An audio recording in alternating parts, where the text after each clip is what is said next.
pessoal! Para quem não me conhece, sou a professora Érica Leal. Esta aula é mais uma da sequência das videoaulas que tem como objetivo auxiliar o aluno na compreensão dos temas discutidos em nossas disciplinas e que estão disponíveis em meu site.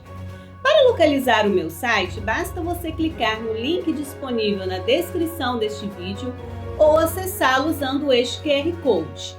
No meu site, você vai encontrar o meu e-mail e os materiais das disciplinas que iremos trabalhar. Boa aula! Tá, gente, então vamos lá. Então, a aula de hoje é sobre engenharia econômica, né? Os princípios da engenharia econômica. Como eu tenho falado para vocês, então nós temos um conjunto de variáveis que a gente vai permitir aos engenheiros de produção, aos administradores, aos economistas, a quem trabalha na área, tomar decisão. Em geral, quando nós trabalhamos com engenharia econômica, nós trabalhamos com isso aqui, ó. Isso aqui é uma figura clássica da engenharia econômica. Observem bem, isso é o meu fluxo de caixa. Meu fluxo de caixa, toda seta para baixo, ela é negativa, significa saída de recursos. Então, saída de recursos. Geralmente, em engenharia econômica, essa seta para baixo aqui no período zero indica o meu investimento.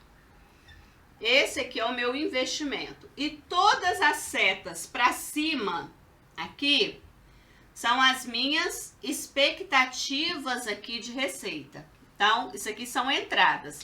Se para baixo é saída, para cima, então, né, são as expectativas, né? Então, nem vou colocar aqui entradas, porque como isso aqui vai estar no ano 1, ano 2, ano 3, ano ou período, né? Que pode ser mensal, pode ser semestral, pode variar em função de como você vai fazer sua avaliação. Se você for fazer uma avaliação mensal, semestral, então vou colocar período. Período 1, período 2, período 3, período 4, 5, 6, período N. Aqui. Como essas entradas, elas vão ocorrer no tempo, a gente não tem uma certeza de que elas de fato vão se efetivar. Então, essas aqui, essas setas para cima, no que a gente chama de fluxo de caixa, isso aqui é uma representação, tá? Isso aqui é uma representação do que a gente chama de um fluxo de caixa. Gráfica, né? De um fluxo de caixa. Bem simples. Essas setas aqui não necessariamente elas precisam ser iguais. Aqui eu tô colocando como se fossem entradas iguais, mas essas, em geral, no mundo real, as entradas em diversos períodos elas são diferentes. Então, essas aqui são as expectativas. Essas aqui são minhas expectativas de entrada de caixa.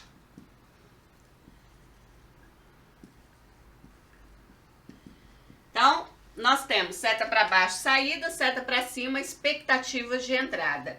Isso aqui é o meu período de tempo, né?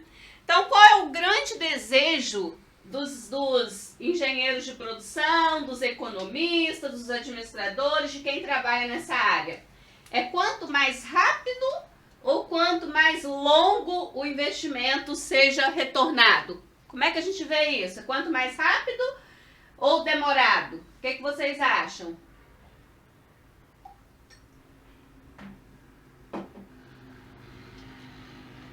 eu ver aqui. Opa, mais rápido, muito bem. Então, né, a expectativa é de quanto mais rápido possível esse conjunto aqui, né, de entradas consiga pagar o investimento feito. E quando eu trabalho com essa questão de prazo para pagar o investimento feito, isso é uma técnica que na engenharia econômica tem um nome. Alguns de vocês já sabem como é que é o nome dessa técnica? Qual é o nome que a gente dá para o tempo necessário para recuperar o capital investido? Ah, ok, um ponto de equilíbrio, break-even point, ok, é um também. Mas na engenharia econômica, qual é o nome mais clássico que o break-even point? Não tá de todo ruim não, Felipe. Qual é o outro nome que geralmente nós usamos? Não necessariamente. Isso, muito bem, Harielton. Muito bem. Payback. E esse payback, ele pode ser simples ou ele pode ser um payback que incorpora o valor do dinheiro no tempo, quando eu faço utilizando a taxa de juros do período. Então, é exatamente isso, né? Payback, a gente vai fazer isso aqui nas próximas aulas, né? É o tempo, né, necessário para recuperar aqui o capital investido. Esse é o nome. Então, nós temos um prazo aqui que esse conjunto de expectativas de entrada é suficiente para cobrir o investimento feito. Ok. Então, vamos voltar aqui para os nossos princípios aqui da nossa aula da engenharia econômica.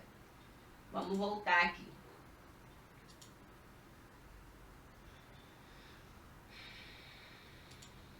Então, já falei para vocês que ela é a técnica, né, que permite a gente quantificar, né, monetariamente isso. E aí temos os princípios, né? O primeiro princípio da engenharia econômica diz o seguinte, que a gente precisa reconhecer e definir alternativas. E as decisões, elas são entre alternativas. É desejável que as alternativas sejam definidas claramente e que os méritos de todas as alternativas apropriadas sejam avaliados. O que isso significa? Significa que toda vez que você pensar em um fluxo de caixa, quando você pensa em engenharia econômica, você pensa em decisão sobre alternativas. Você pode fazer o que eu vou fazer com esse capital?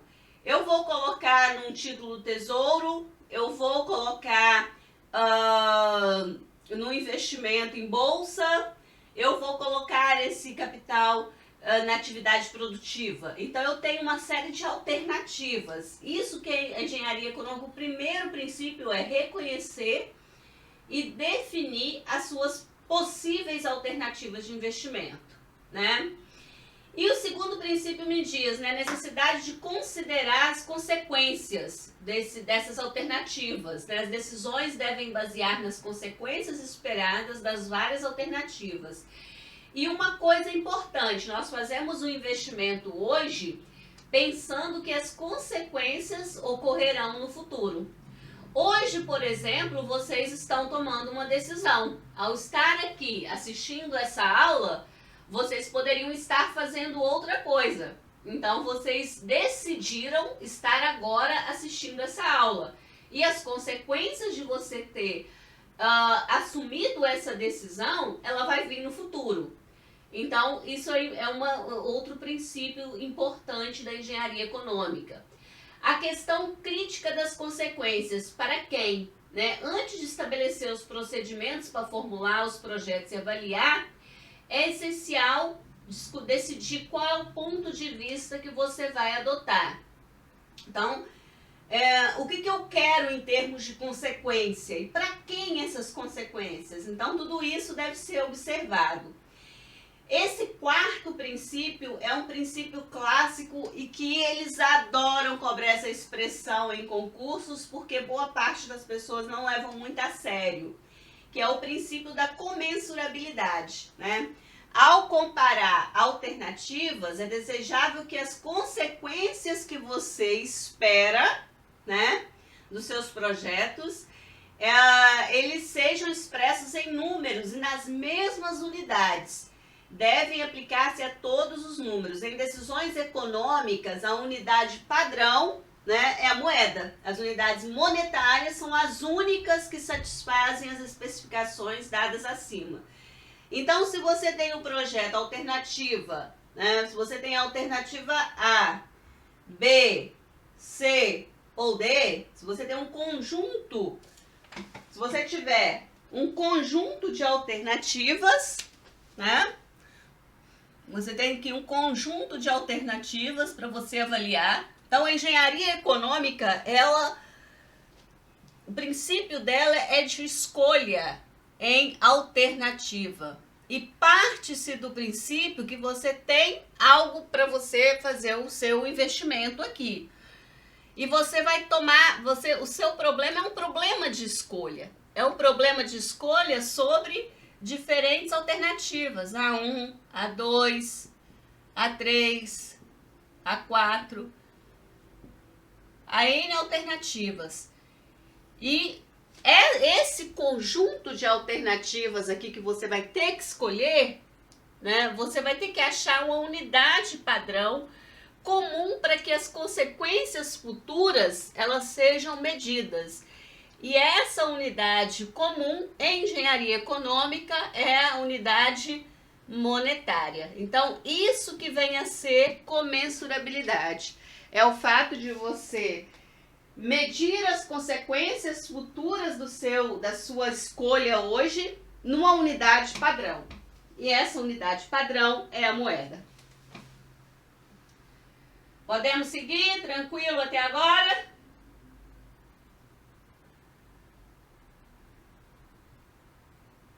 Tem alguém aí assistindo a aula? Pessoal, eu tô falando sozinho ou tem alguém? A gente tem que fazer essas perguntas. Que a gente não tá vendo, não sabe o que tá acontecendo. Então vamos lá. Vamos seguir aqui. Então aprendemos sobre o que é a comensurabilidade. A irrelevância, né, dos aspectos comuns a todas as alternativas. Então, quando eu estou tomando decisão, o que eu vou observar o tempo todo são os aspectos distintos. Então, aquilo que é comum a todas as alternativas não faz muito sentido eu ficar preso em algo que todo mundo tem igual, né? Então, só as diferenças entre as alternativas é que são relevantes na comparação. Separar as decisões. Então, na medida do possível, né, as decisões devem ser separáveis, né? Necessidade dos critérios de decisão. E é desejável você ter um critério para tomada de decisão, ou vários critérios. E havendo vários critérios, você tem que definir o que é principal, né, na sua escolha de investimento. E o critério principal a ser aplicado numa escolha de investimentos propostos alternativos em bens corpóreos deve ser selecionados com o objetivo de fazer o melhor uso de recursos, lembrando sempre que você tem recursos limitados. Os seus recursos para os seus investimentos, para a sua vida, os recursos que nós dispomos, eles são finitos. Então, isso é uma questão que vocês precisam levar para a vida, né? A economia em si, ela é uma própria ciência que lida com a escassez, com a limitação de recursos. Se eu tivesse recursos ilimitados, não fazia muito sentido eu preocupar em fazer o melhor uso possível do que é ilimitado. O fato é que os meus recursos são limitados e dada a limitação, dada a escassez, eu preciso usá-los da melhor forma possível. Critérios secundários também aplicados às consequências, todos devem ser expressos em termos monetários. Importante vocês considerarem isso também. Até mesmo as estimativas mais cuidadosas das consequências monetárias da escolha, né, das alternativas diferentes podem revelar-se incorretas. E muitas vezes é útil a um decisor fazer uso de critérios secundários que refletem de alguma forma a falta de certeza associada a todas as estimativas do futuro. E eu gosto muito de uma questão que eu vou trabalhar com vocês, que caiu no ENAD, né? Em que eles abordam muito a questão da incerteza que a gente tem aqui, ó. Nessa expectativa aqui de entrada de caixa. Aqui, né, no período zero, hoje, é o momento que eu tenho nesse período aqui que eu faço investimento, é o momento que eu tenho um nível menor de incerteza, porque é o momento que eu estou vivendo. Agora, à medida que o tempo vai passando, que eu vou pegando o período 1, 2, 3, 4, N períodos aqui para frente, né? Aqui, ó, a gente vai aumentando aqui a incerteza acerca dos investimentos, né? Pensem, por exemplo, um investimento que foi feito aqui nessa data zero, considerando essa data zero aqui 2016, e que ele tinha a expectativa de ser retornado, né, de se pagar, de conseguir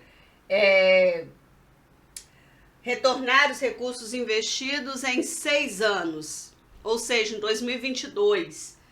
Então ele fez aqui 2016, 2017, razoavelmente saindo de uma crise econômica, 2018, 2019, quando chegou aqui, ó, no quarto período 2020, quando esperava que já ia dar tudo andando, engatinhando, nesse ponto aqui, o sujeito pegou uma raio de uma pandemia. Se deparou, atividade produtiva, o mundo aqui se depara com a pandemia. Alguém previa isso? Não. 2016, nenhum mágico tinha bola de cristal para prever uma pandemia em 2020, né? Não nos foi dito sobre isso. Então, à medida que o tempo vai passando, a incerteza acerca dos eventos futuros, do curso da vida, aumenta.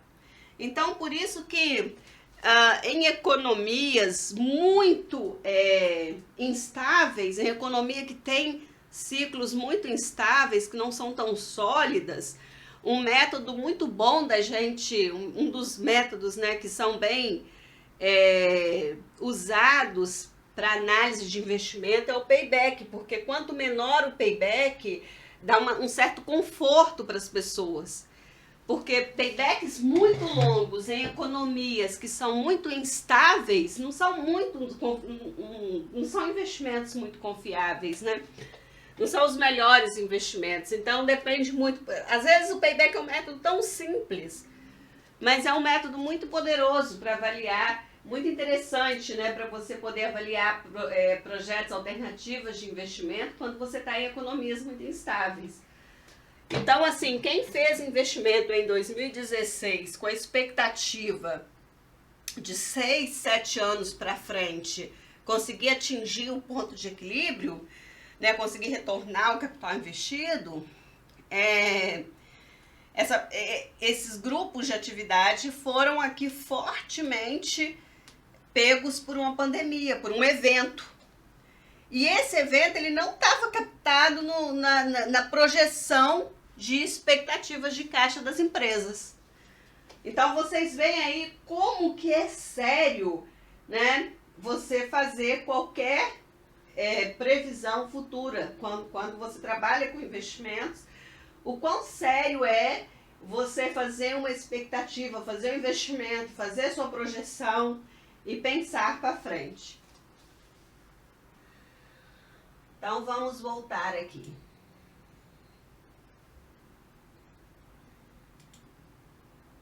A necessidade aqui de um ponto de vista sistêmico, né?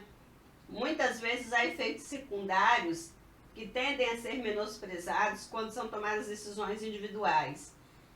Para considerar esses efeitos secundários adequadamente, pode ser necessário examinar interrelações entre um número de decisões, antes de poder tomar qualquer uma das decisões individuais. Então, um elemento muito importante, uma das coisas bem fortes quando nós tratamos de engenharia econômica, quando nós tratamos dos princípios da engenharia econômica, é a necessidade de um ponto de vista sistêmico. Necessidade de considerar, né, as interrelações entre as decisões, entre as variáveis. Isso é extremamente importante, porque a gente sabe que existem muitos elementos num dado fluxo de caixa, numa dada decisão de investimento. Ok, gente? Tranquilo aí? Podemos seguir para o nosso ponto 2? Tudo ok. Ok? Então vamos lá. Vamos começar a nossa revisão de matemática financeira. Tá?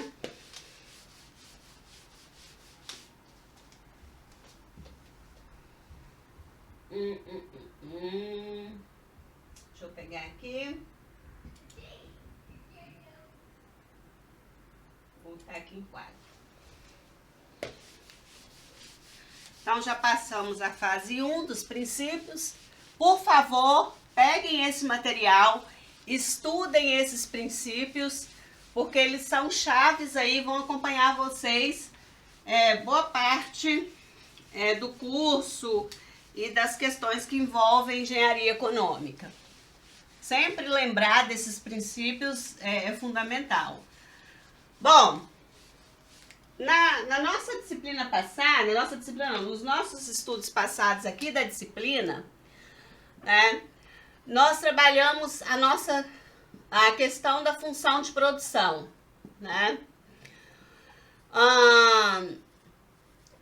Toda vez que o empresário vai investir, né, vai produzir uma fábrica, né? Uma fábrica Y, ela é função de capital, de trabalho e de técnica.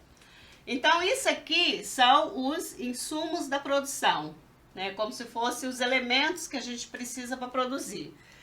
Então, nós temos capital, aqui,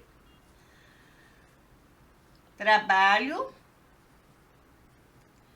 A gente pode resumir bem uma planta, né? As firmas, elas são resumidas, atividade produtiva, nesses 3 elementos, né? Y, que é a produção, produto da empresa. O produto é função de capital, de trabalho e de técnica. Isso aqui eu trabalhei com vocês, capital, trabalho.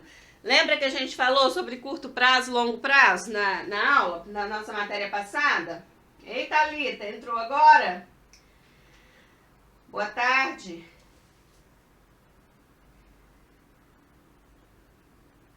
Lembra que a gente falou curto prazo, longo prazo? Lembram disso? Alguém fala um A aí? Lembra, não lembra? Nem o nosso chat aqui está sendo movimentado? Sim, professora. A gente tá falando no chat. O chat não tá... Deixa eu ver aqui, peraí. Ah, sim. Agora vi aqui. Apareceu pra mim. Quem foi que colocou mais ou menos? Mais. Cláudia, o que foi que vocês botaram mais ou menos aqui que eu não entendi? Cláudia Isoton, o que foi mais ou menos aí? Não tinha entendido. Foi sem querer, tá bom. Então, vamos lá. A produção, ela é dada em função de 3 elementos. Quando você ouve essa expressão aqui, ó, juros, é a remuneração,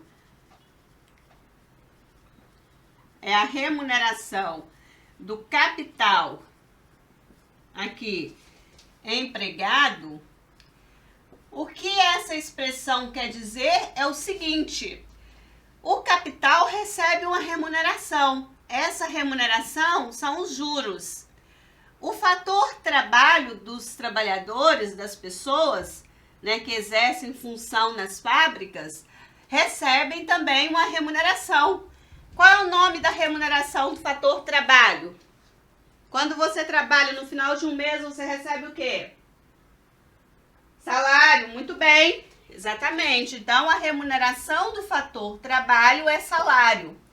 A remuneração da técnica, se você desenvolve algo, vai lá, faz uma patente daquilo, como é que você recebe? Quais são as remunerações que a gente paga por usar o conhecimento de alguém, a técnica que alguém foi lá e desenvolveu? Qual é o nome dessa remuneração? O Brasil paga muito isso, porque usa muita tecnologia de fora. O que nós pagamos? Isso, muito bem, royalties.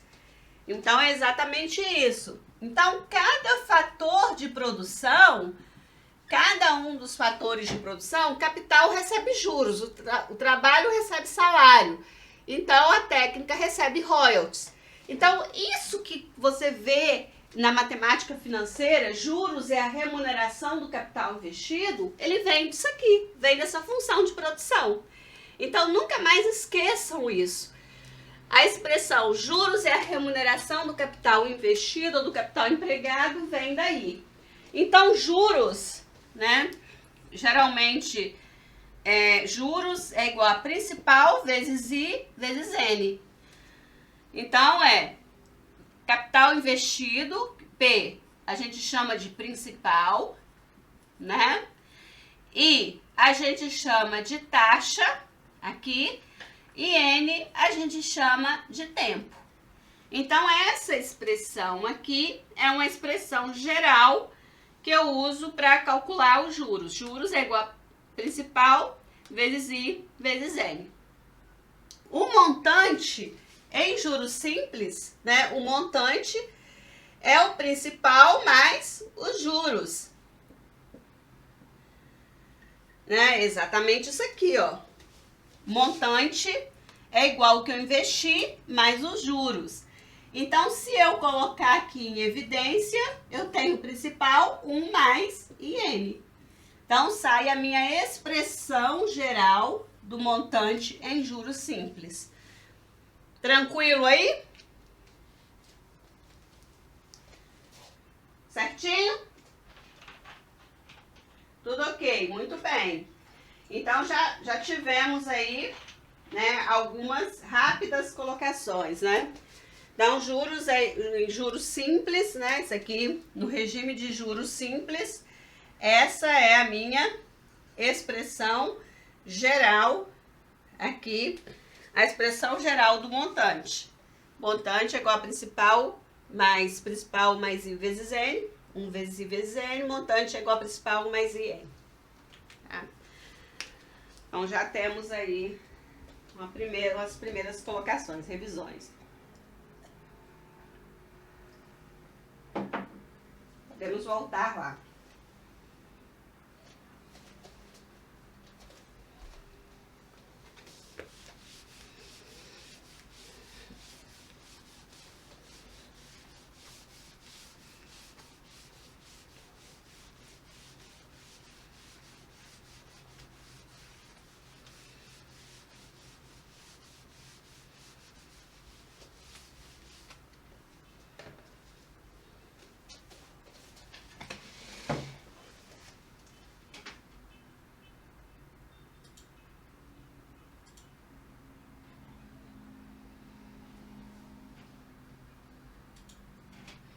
Bom, nós trabalhamos na matemática financeira com os dois regimes de capitalização, né?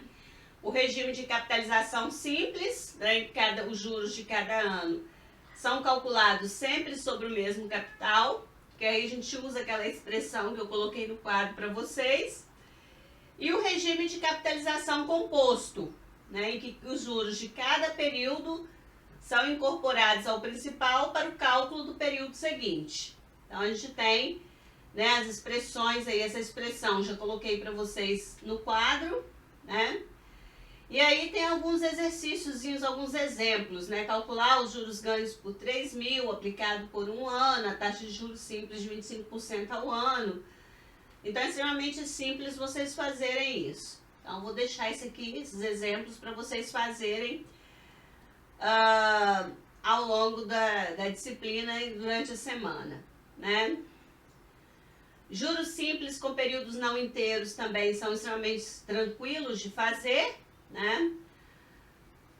Vocês vão pegar a taxa e dividir pelos tempos que se correspondem. Isso aqui vocês já viram. Acho que boa parte de vocês viram esse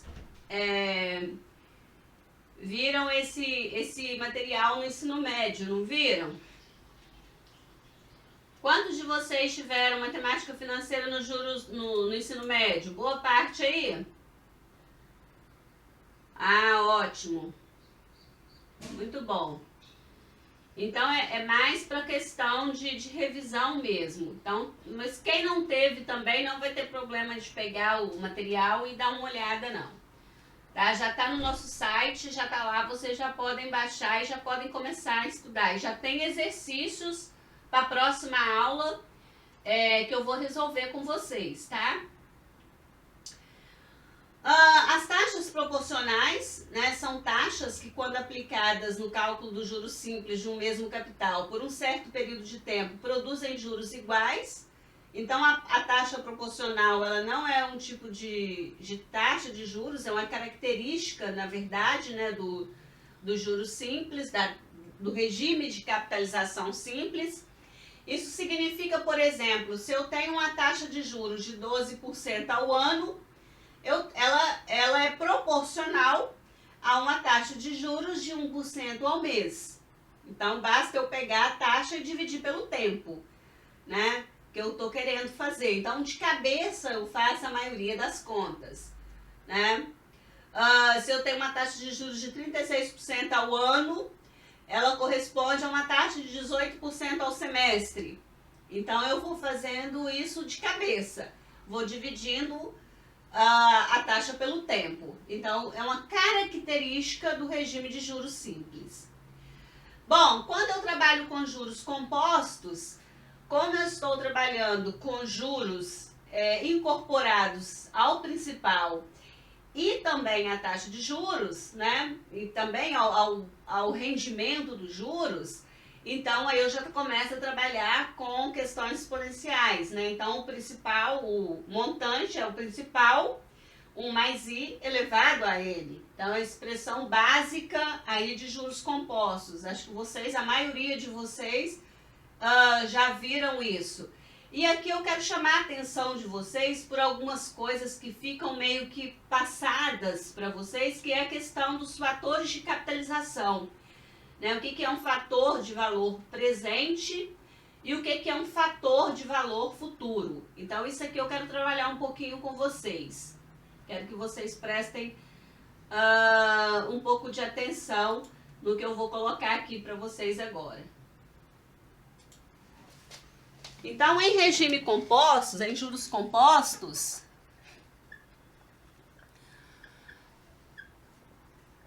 montante é igual a principal, 1 mais i elevado a n.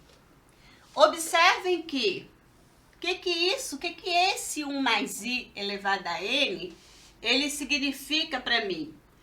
Significa que, se eu pegar um capital hoje, um único capital, observe a expressão, um único capital, M, aqui, P, aqui, passar um período N, esse meu montante aqui, né, esse período aqui, ele foi capitalizado em 1 mais i elevado ao período N. Então, esse valor, esse 1 mais i elevado a N, é também conhecido na matemática financeira como fator de capitalização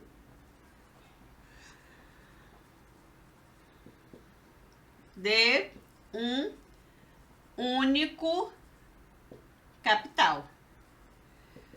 Observem que nós não estamos tratando de séries, nós estamos tratando apenas de pegar um valor hoje, numa data zero que seja, e passar um período e esse único valor P virar M, sendo que esse M é igual a P mais J, né? M é igual a P mais J, que é igual ao principal mais os juros.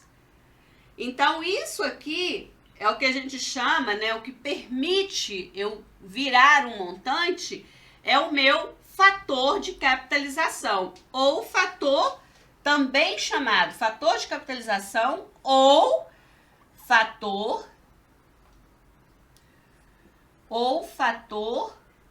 de valor futuro. Isso é extremamente interessante vocês observarem, porque pode ser que vocês venham fazer uma prova no futuro e essa prova venha ser dada para vocês da seguinte forma: dado um capital, sei lá, de R$1 milhão, passou o período de 36 anos, há uma taxa de juros de 5% ao ano, qual foi o montante? E se você tiver numa prova, que fazer essa prova e fazer isso sem calculadora, você vai falar, não, esse cara tá louco, né? Como é que ele quer que eu faça esse cálculo sem calculadora? Em geral, ele pode te dar isso aqui, essa informação. Ele pode falar, dado 1 mais i, 1 mais 0,05 elevado a 36 igual a tanto. Aí você já resolveu a questão. Por quê? Basta você pegar o principal e multiplicar aqui. Pega o principal e multiplica pelo fator, você acha direto o seu montante. Aí sua questão está resolvida. Então, por isso que, para quem vai trabalhar, para quem está na engenharia, para quem vai fazer algumas provas específicas de alguns concursos, algumas seleções, essas informações são importantes, né? Por mais que você saiba fazer isso aqui, você precisa olhar isso aqui com outro olhar. Olhar isso como fator de capitalização de um único capital. Você não está lidando com vários depósitos, não. Você pegou um único capital e você chegou a um montante. Por outro lado, você também tem o que a gente chama, se você tem um fator de acumulação, um fator de capitalização, você também tem um fator de desconto. Então, o que é o fator de desconto? É eu pegar o montante e voltar para o principal. Então, quando eu faço a conta inversa, quando eu faço o inverso, né? Quando eu pego aqui o montante e volto para o capital, se aqui eu tenho acumulação, se um lado da conta é acumulação, o outro é desconto.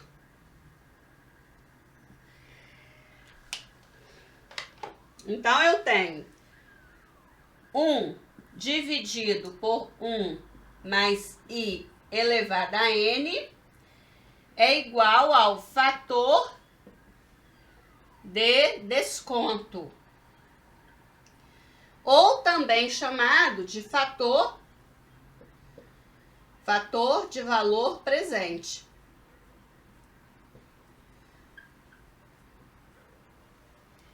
De um único capital.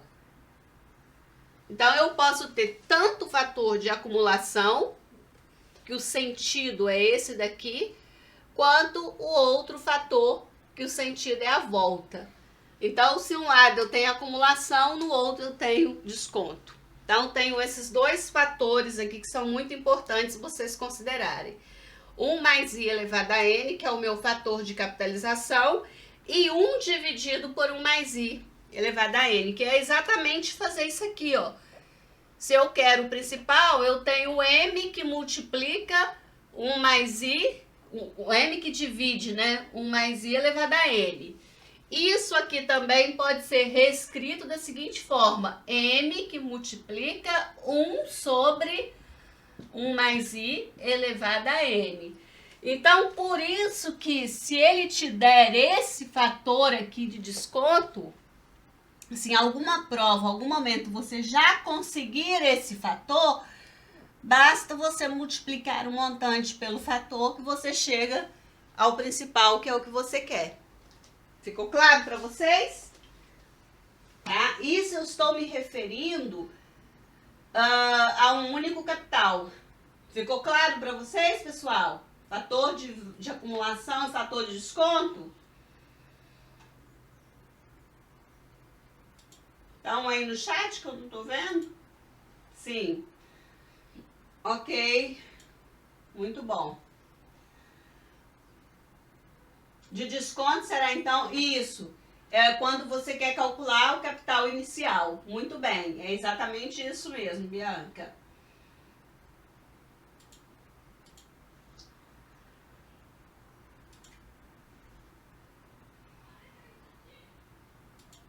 Então, vamos lá.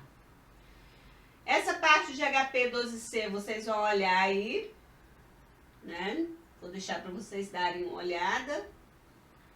Tem aí para vocês todas as teclas, que eu acho bastante interessante, porque que eu gosto muito que vocês trabalhem com HP12C. Primeiro que HP12C vai ser o que vocês vão ver no mercado, né? Quem for trabalhar com matemática financeira hoje no mercado, vai ter que trabalhar na lógica da HP12C. Então, você pode baixar o software e começar a brincar. A outra coisa é que, sabendo que hoje a gente trabalha no mercado com HP12C, eu chamaria a atenção de vocês para uma coisa importante. Sempre que vocês forem fazer uma seleção para algum emprego, para algum concurso, alguma prova, você observe bem a bibliografia. Porque se ele colocar HP12C, é bastante provável que todas essas expressões que a gente tem colocado aqui no quadro, montante, valor presente, tudo isso venha a ser dado nessas teclas, nas nomenclaturas da HP12C. Então, ao invés de você colocar P de principal, coloca logo PV. Se você for colocar valor futuro, coloca logo FV. Então, já comece a trabalhar com essa nomenclatura, porque pode ser que você venha a ser cobrado também por usar essa notação. Então, para engenharia de produção, é fundamental que vocês conheçam a notação. Já caminhando para o final, duas taxas de juros que eu gostaria que vocês aprendessem, né? Que a gente vai trabalhar os exercícios na próxima aula, que é a chamada taxa de juros nominal e a taxa de juros efetiva, né? A taxa de juros nominal, o próprio nome já fala, né? Nominal é o nome, é como a taxa vem expressa para você. Né? A taxa que expressa a incidência dos juros mais de uma vez em um determinado período. Vocês já ouviram aquela expressão assim? É uma taxa de 10% ao ano com capitalização mensal? Quem já ouviu essa expressão? Taxa de juros de 10% ao ano com capitalização mensal. Quem já ouviu isso? Bianca já ouviu, Arielton também. Toda vez que ele expressar uma taxa de juros dessa forma, essa é a taxa de juros nominal. Você precisa fazer um ajuste para você saber exatamente quanto é que você vai pagar de taxa de juros efetiva. Eu vou te ensinar a fazer isso aqui. Então, a taxa de juros nominal é uma taxa referencial que não incorpora as capitalizações. Ela vem informar das capitalizações. Ela é calculada com base no valor nominal da aplicação ou do empréstimo. Então, a gente precisa fazê-la ficar efetiva. Porque a efetiva, sim, ela expressa a capitalização uma única vez em um determinado período. A unidade de referência do tempo coincide com a unidade dos períodos de capitalização. Se ele falar 12% ao ano, acabou. Você não tem mais o que mexer na efetiva. Então, a gente vai ter que fazer esses ajustes para a gente aprender a trabalhar. As taxas equivalentes, né, são ditas equivalentes quando elas incidem sobre o mesmo capital durante um certo prazo, ela produz montantes iguais. E isso aí é extremamente simples de fazer. As equivalentes, elas são proporcionais nos juros simples, mas nos juros compostos não. Nos juros compostos eu preciso fazer, né, a relação de equivalência. E a relação de equivalência, ela vem exatamente da minha expressão geral. 1 mais a taxa de juros anuais é igual a 1 mais a semestral ao quadrado, 1 mais a trimestral à quarta, 1 mais a mensal a 12. Porque isso tem que ver a quantidade de períodos que a gente vai ter que utilizar. A taxa de juros real e aparente, que vem a ser a taxa de juros aparente, que é conhecida como a nominal nas transações financeiras, que contempla os efeitos da inflação. E a real é aquela que a gente expurga os efeitos inflacionários, ou seja, a gente retira os efeitos inflacionários. A gente vai trabalhar isso também, vou fazer alguns exercícios com vocês, tá bom? Então, gente, vou interromper aqui, a gente vai fechando assim os nossos conceitos iniciais.